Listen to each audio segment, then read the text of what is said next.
2 na 10 to laska w dresie i kaszkiecie, co na mieście drzesie. Na dychę musisz być dychą jak Kasia Grzesiek. Czasami w życiu polskiego mężczyzny pojawia się moment, w którym podejmuje on temat, czym jest, a czym nie jest prawdziwa kobiecość.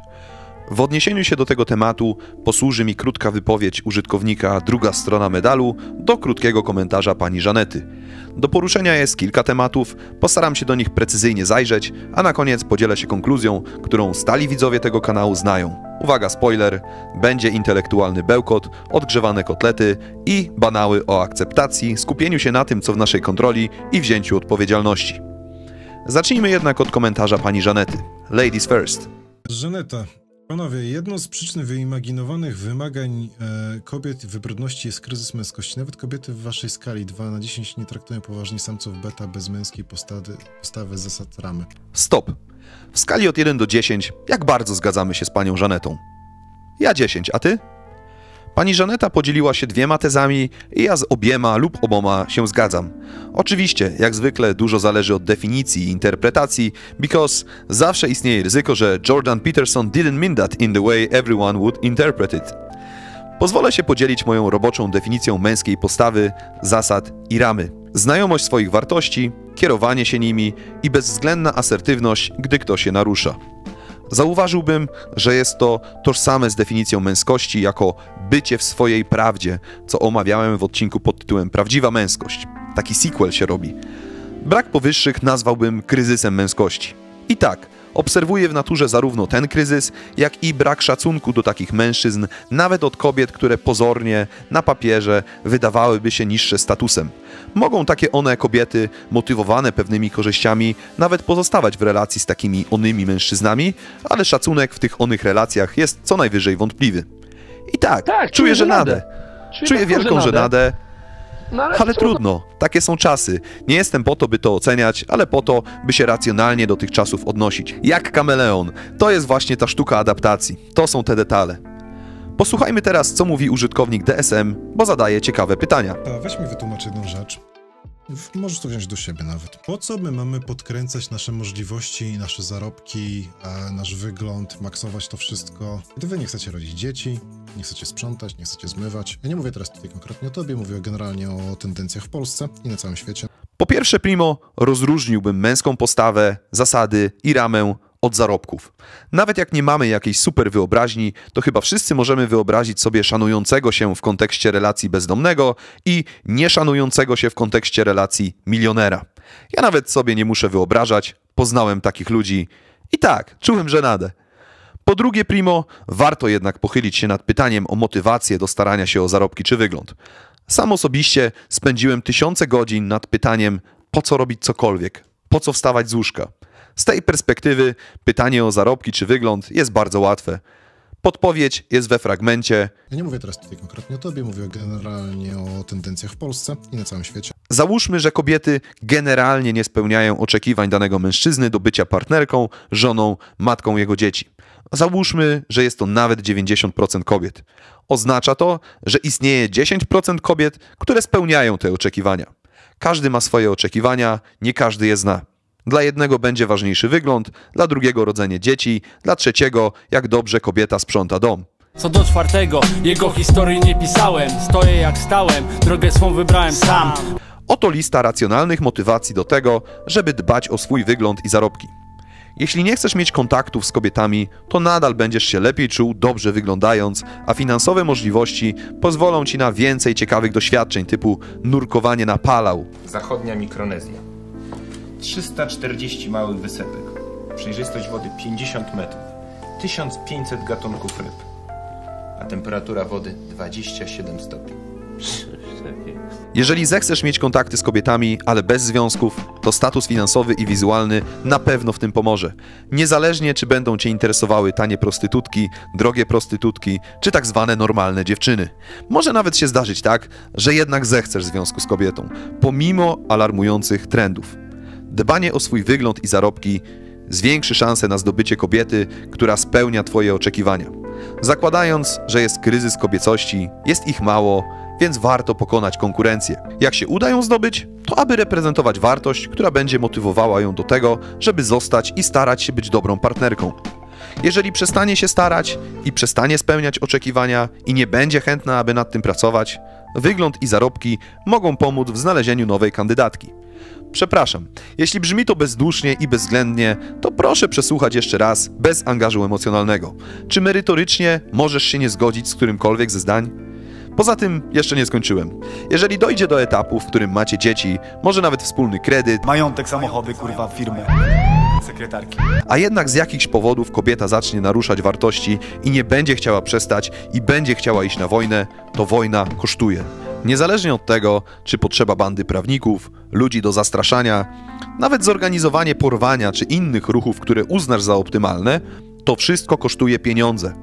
O ile wszelkie przestępstwa wykonane systemem gospodarczym, to jest bez oddelegowania ich ludziom specjalizującym się w tym, są tańsze, to nadal wysokie zarobki, czy chociaż jakieś odłożone zaskórniaki mogą być bardzo przydatne. I jeżeli zastanawiasz się teraz, czego ja kurwa słucham, to pragnę uspokoić. Tak, tędy prowadzi droga polskiego mężczyzny do zrozumienia, czym jest prawdziwa kobiecość. Wszyscy mamy pewnie obraz ładnej, spokojnej, kulturalnej, uśmiechniętej, opiekuńczej, wspierającej, empatycznej kobiety. I super. Dodajmy do tego kierującej się instynktami nieco innymi niż męskie, czasem polegającej bardziej na emocjach, czasem bezwzględnej.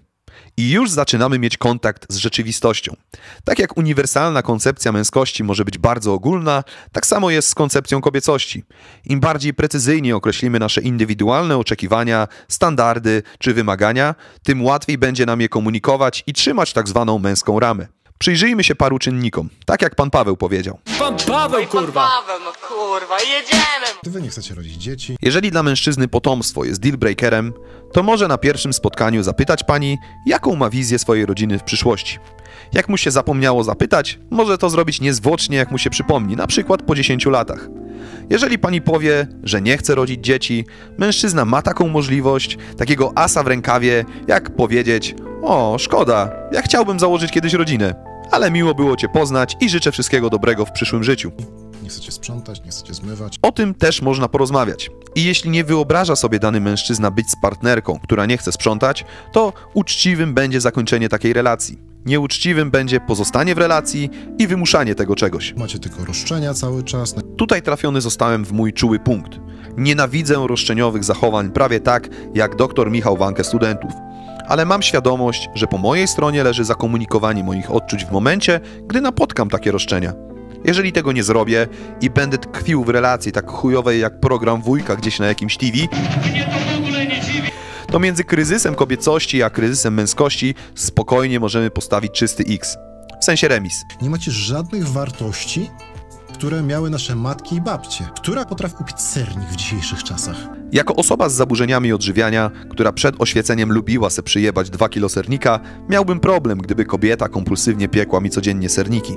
Po oświeceniu lubię sobie przyjebać tak z kilogram, ale w ściśle określonych warunkach i mam sprawdzonych dealerów. Ale jeżeli dla innego mężczyzny wypieki jej kobiety stanowią istotną wartość, to warto wziąć to pod uwagę przy doborze partnerki. I'm just saying. Tak samo jest z myciem garów, robieniem zakupów i de facto wszystkim innym. Tak samo jest z ludźmi. Ludzie to debile, full stop, centralnie są głupi. Trzeba zacząć ich zabijać, a nie próbować kupić. Nie zrozum mnie źle, mówię jak Bill Bear. Nie chcę mordu, ale podwiązania worków dla tych hien. Osuwając się na dno, zrozumiałem błąd w myśleniu. Nie wiedziałem kim są, za to sztos w osamotnieniu. Śmieję się sam z siebie, patrząc w kosę jak w lustro. Byłem chodzącym wkurwieniem na podagę ich mózgów. Nie zrozum mnie źle. Mówię jak Bill Bear. There is no reason to hit a woman. Nie jestem cynikiem. W sensie jestem, ale ino trochę. Widzę kryzys kobiecości. Wynika on z intensywnych zmian na świecie. Nawet kobiety, które bardzo chcą być super, mogą się poczuć zdezorientowane i nie wiedzą, co robić, jak żyć. Kobiety w dużej mierze są bez mapy, tak samo jak mężczyźni. Paradoksalnie, nowoczesne ułatwienia utrudniają klarowną nawigację przez życie. Widzę kryzys kobiecości, ale nie widzę go w tym, że dana kobieta nie umie upiec sernika, czy nie chce sprzątać. W tym, że ma roszczenia, już tak.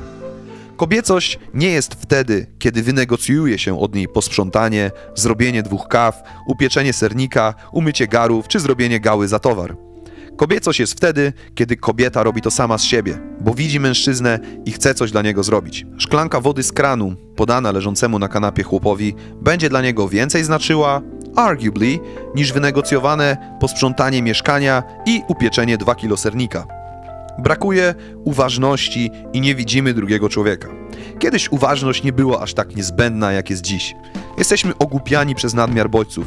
Jesteśmy uzależnieni od instant gratyfikacji. My kobiety i my mężczyźni. Od lajków na Instagramie, przez przesuwanie na Tinderku, czy oglądanie pornoli. Aż po kluczowe, poproszę o fanfary,